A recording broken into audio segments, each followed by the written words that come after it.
اللہ نے مچھلی کو کیوں پیدا فرمایا یہ جان کر آپ حیران رہ جائیں گے کہ جنت میں رہنے والوں کو مچھلی کی کلیجی کیوں کھلائی جائے گی۔ حضور اکرم صلی اللہ تعالی علیہ وسلم نے ارشاد فرمایا کہ اللہ تبارک و تعالی نے ہمارے واسطے دو مردار حلال کر دیے، یعنی مچھلی اور ٹیڈی۔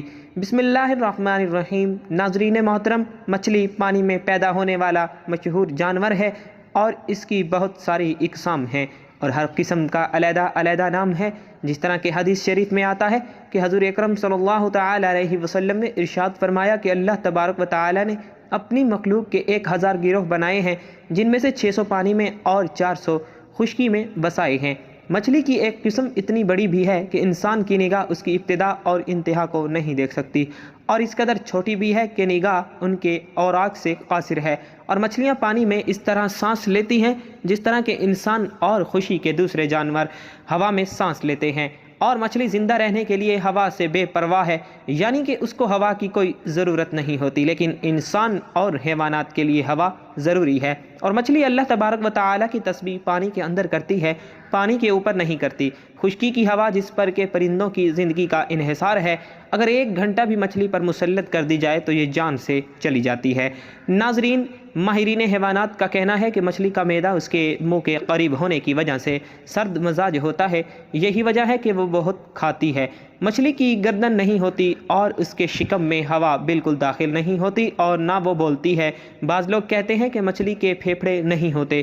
یہ بھی مشہور ہے کہ گھوڑوں کی تلی اور اونٹ کے پتا اور شتر مرغ کے گروہ نہیں ہوتا۔ بڑی مچھلی چھوٹی مچھلی کو کھا جاتی ہے، اس لیے چھوٹی مچھلی کنارے کے قریب کم پانی میں آ جاتی ہے، کیونکہ بڑی مچھلی کم پانی میں نہیں ٹھہر سکتی۔ اور مچھلی تیز رفتار واقع ہوئی ہے، جس طرح کہ سانپ تیز دوڑتا ہے، اسی طرح مچھلیاں بھی تیز تیرتی ہیں۔ اور بعض مچھلیاں نر مادہ کی جفتی سے پیدا ہوتی ہیں اور بعض کیچڑ سے پیدا ہوتی ہیں۔ مچھلیوں کے انڈوں میں نہ سفیدی ہوتی ہے اور نہ زردی ہوتی ہے، بلکہ ایک رنگ ہوتے ہیں۔ اور مچھلیوں میں ایک قسم وہ بھی ہے جو سانپ کی شکل میں ہوتی ہے۔ ایک مچھلی اور ہوتی ہے جس کو عربی میں رعدہ گرجنے والی مچھلی کہتے ہیں۔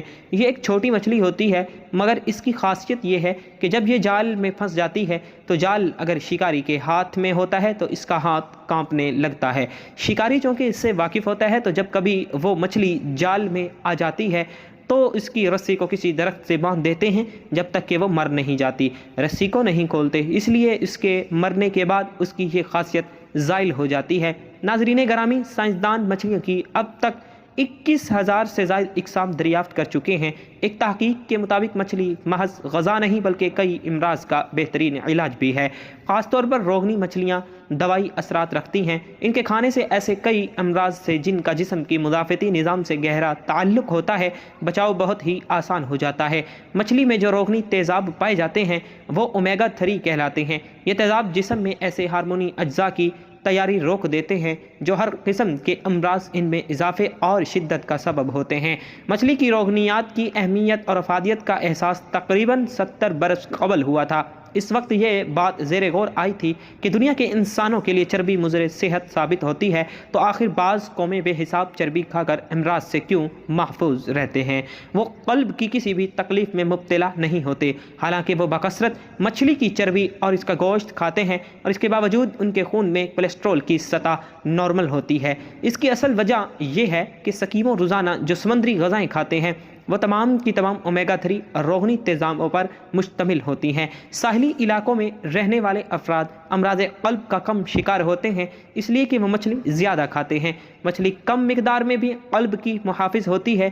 چند اقسام کی مچھلیاں مختلف رنگ بھی پہچان سکتی ہیں، اور چند نامی مچھلی انسانی چہرے بچانے کی صلاحیت رکھتی ہے۔ مچھلیوں کے کان انسانوں کے کانوں کی طرح باہر نہیں ہوتے، بلکہ ان کے سر میں 2 سوراخ ہوتے ہیں جنہیں اوتھیلیت کہا جاتا ہے۔ ان کے ذریعے آوازوں کو سنتی ہیں، جبکہ ان کی جلد پر موجود لیتھرولائنز بھی انہیں دھیمی آوازیں اور پانی میں ہونے والی غیر معمولی حرکتوں کو محسوس کرنے میں مدد دیتے ہیں۔ الیکٹرک ایل ایک ایسی مچھلی ہے جسے ہاتھ لگانے سے 600 واٹ بجلی کا جھٹکا لگتا ہے۔ ناظرین، مچھلی کا شرعی حکم یہ ہے کہ مچھلی اسلام میں حلال ہے، اور مچھلی کی تمام اقسام بغیر سبا کیے ہوئے حلال ہیں، خواہ وہ مری ہوئی ہوں کیوں نہ ہو، موت کا ظاہری سبب موجود ہو جیسے جال میں پھنس کر مارنا، یا ظاہری سبب موجود نہ ہو، ہر صورت میں حلال ہے، کیونکہ حضور اکرم صلی اللہ تعالی علیہ وسلم نے ارشاد فرمایا کہ اللہ تبارک و تعالی نے ہمارے واسطے 2 مردار حلال کر دیے، یعنی مچھلی اور ٹڈی، اور 2 خون حرام کر دیے، یعنی جگر اور تلی۔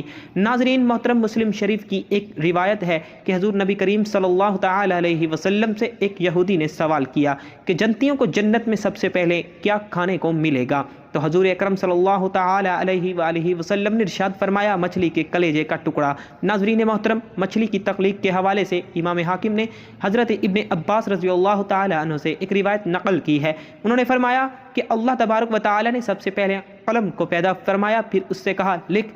قلم نے کہا کیا لکھوں؟ اللہ تبارک و تعالی نے ارشاد فرمایا تقدیر لکھ۔ تو قلم نے اس دن سے لے کر قیامت تک پیش آنے والے تمام حالات اور تمام چیزیں لکھ دی۔ اور آپ رضی اللہ تعالی عنہ نے ارشاد فرمایا کہ اللہ تبارک و تعالی کا عرش پانی پر تھا اور پانی سے بھاپ اٹھی اور اس سے آسمان بن کر ظاہر ہو گیا۔ پھر اللہ تبارک و تعالی نے مچھلی کو پیدا فرمایا اور زمین کو اس پر بچھا دیا۔ زمین مچھلی کی پیٹ پر تھی، مچھلی نے کروٹ بدلنا چاہی تو زمین ہلنے لگی، لہٰذا پہاڑوں کو پیدا کیا گیا اور پھر یہ پہاڑ زمین پر غالب ہیں جس سے زمین نہیں ہلتی۔ اور کعب بن احبار رضی اللہ تعالی عنہ کہتے ہیں کہ ابلیس جلدی سے اس مچھلی کے پاس پہنچا جس کی پیٹھ پر پوری زمین رکھی ہے۔ اس کے دل میں وسوسہ ڈالا کہ اے لوتھیا، اسے مچھلی کو مخاطب کرتے ہوئے کہا تجھے کچھ خبر بھی ہے کہ تیری پیٹھ پر کتنے لوگ اور کتنے جانور، درخت اور پہاڑ وغیرہ ہیں؟ اگر تو ان سب کو جھاڑ کر اپنی پیٹھ سے گرا دے تو تجھے آرام مل جائے گا۔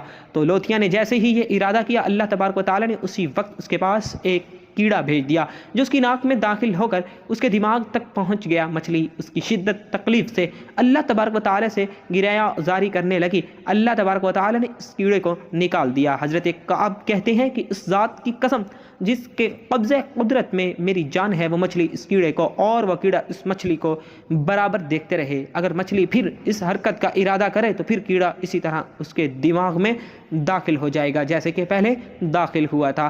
ناظرین گرامی، حضرت علی رضی اللہ تعالی عنہ کی خدمت میں ایک شخص آ کر کہنے لگا یا علی، ہر جانور کے منہ میں زبان ہوتی ہے لیکن مچھلی کے منہ میں زبان کیوں نہیں ہوتی، اور مچھلی پانی میں ہی کیوں رہتی ہے؟ اس پر امام مولا علی رضی اللہ تعالی عنہ نے ارشاد فرمایا اے شخص، یاد رکھنا اللہ تبارک و تعالی نے مچھلی کے منہ میں زبان بھی تھی اور اس کو وہ طاقت بھی دی تھی کہ وہ خشکی پر چل سکے، مگر افسوس کہ اس نے خود پر ہی ظلم کیا۔ تو وہ شخص کہنے لگا کہ مولا علی رضی اللہ تعالیٰ عنہ کیسا ظلم؟ حضرت علی رضی اللہ تعالیٰ نے ارشاد فرمایا کہ جب اللہ تبارک و تعالیٰ نے آدم علیہ السلام میں روح کو ڈالا اور یہ حکم دیا کہ ہر فرشتہ اس کو سجدہ کرے اور شیطان انکار کر بیٹھا، اللہ تبارک و تعالیٰ کی نافرمانی کر کے یہ کہنے لگا کہ میں آگ سے بنا ہوں اور یہ تو مٹی کا بنا ہوا ہے، لہذا میں اس سے افضل ہوں، میں اس کو سجدہ نہیں کروں گا۔ تو یوں شیطان کو اللہ تبارک و تعالیٰ نے اپنے دربار سے نکال دیا۔ وہ بدصورت بن کر زمین پر جیسے گرا، انسان سے حسد اور نفرت کے ساتھ چیخنے لگا اور ہر کسی کو بتانے لگا کہ انسان اس زمین پر ظلم کرے گا۔ اے شخص، اس وقت مچھلیاں زمین پر بھی چلا کرتی تھیں اور پانی میں بھی رہا کرتی تھی، اس کے منہ میں بھی زبان ہوا کرتی تھی۔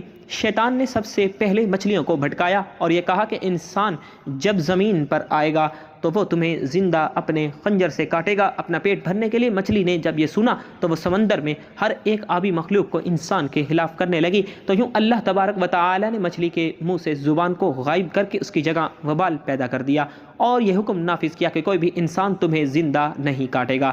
تمہاری حد قدرت نے پانی تک رکھ دی ہے، جب تم پانی سے جدا ہوگی تو خود ہی تڑپ کر مرنے لگو گی۔ ناظرین محترم، تبھی سے جب حلال مچھلی پانی سے جدا ہوتی تو وہ تڑپنے لگتی ہے اور اس کے جسم کا سارا خون اس کے گلے میں آ کر جمع ہو جاتا ہے۔ اس لیے مچھلی کو ذبح نہیں کیا جاتا، کیونکہ ذبح کرنا اس لیے واجب ہے تاکہ جانور کی رگوں کا سارا خون گوشت سے الگ ہو کر بہہ جائے۔ اللہ تبارک و تعالی نے مچھلی پر یہ قانون نافذ کر دیا ہے کہ وہ جب پانی سے جدا ہو کر تڑپتی ہے تو مچھلی کا سارا خون مچھلی کے گلے میں آ کر جمع ہو جاتا ہے اور یوں مچھلی کا گوشت خون سے پاک ہو جاتا ہے۔ امام قشیری رحمہ اللہ علیہ کہتے ہیں کہ حضرت سلیمان علیہ السلام نے اپنے رب سے درخواست کی کہ اگر آپ اجازت دیں تو میں ایک دن تمام حیوانات کی دعوت کرتا ہوں۔ پس اللہ تبارک و تعالی نے حضرت سلیمان علیہ السلام کو اجازت دے دی۔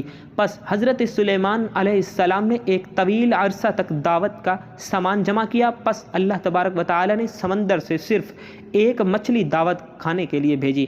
پس اس مچھلی نے وہ تمام سامان جو حضرت سلیمان علیہ السلام نے جمع کیا تھا صرف ایک ہی دفعہ میں کھا لیا اور جب اس کا پیٹ نہ بھرا تو اس مچھلی نے حضرت سلیمان علیہ السلام سے اور کھانا طلب کیا۔ بس حضرت سلیمان علیہ السلام نے مچھلی سے پوچھا کیا تو ہر روز اتنا ہی کھانا کھاتی ہے؟ پس مچھلی نے کہا میری روزانہ کی خوراک اس سے 3 گنا زیادہ ہے، لیکن اللہ تبارک و تعالیٰ مجھے اس کے علاوہ اور کچھ کھانے کو نہیں دیں گے، پس آپ کو دعوت نہیں کرنی چاہیے تھی۔ اب میں آپ کی ضیافت یعنی کہ دعوت کرنے کی وجہ سے باقی دن بھوکی رہوں گی۔ اس حکایت میں اللہ تبارک و تعالیٰ کی قدرت کے کمالات اور اس کی بادشاہت کی عظمت اور اس کے خزانوں کی وسعت کی جانب اشارہ ملتا ہے کہ حضرت سلیمان علیہ السلام جیسا جلیل القدر بادشاہ اور پیغمبر اپنی وسیع بادشاہت اور عظیم سلطنت کے باوجود اللہ تبارک و تعالیٰ کی مخلوقات میں سے صرف ایک مچھلی کا پیٹ نہیں بھر سکے۔ پس پاک ہے وہ ذات جو اپنی بے شمار مخلوقات کے رزق کی حفاظت فرماتی ہے۔ اللہ تبارک و تعالیٰ سے دعا ہے کہ اللہ تبارک و تعالیٰ ہمیں اپنی تمام نعمتوں کی قدر کرنے کی توفیق عطا فرمائے اور ہمیں ایمان کی دولت سے مالا مال کرے، آمین ثم آمین۔ ناظرین کمنٹ باکس میں اللہ کے رسول صلی اللہ علیہ وسلم کے 99 ناموں میں سے ایک نام کو ضرور ٹائپ کیجیے گا۔ زندگی رہی تو انشاءاللہ تعالی نیکسٹ ویڈیو میں ملیں گے، تب تک کے لیے اللہ حافظ۔